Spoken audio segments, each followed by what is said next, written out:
Stock number 40539G. It's a 2020 Silverado. Front bumper's no good, radiator core support's bent, fender's no good, headlights no good, hood's no good. It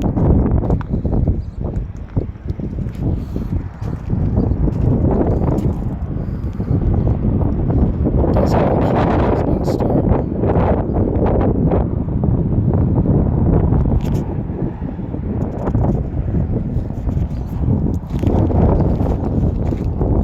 Front fender's no good.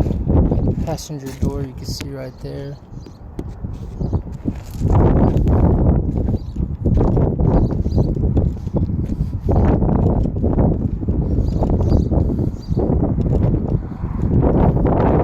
Everything's good back here.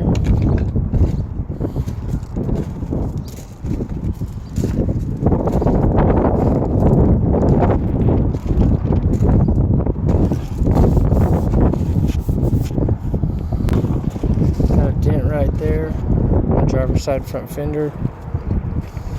Steering wheel airbags deployed. The driver and the passenger seat belts are locked. The driver and the passenger roof airbags deployed. The passenger dash airbags deployed. It does have a key and it does not start.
Again, this is stock number 40539G. It's a 2020 Chevy Silverado. It does have a key, it does not start.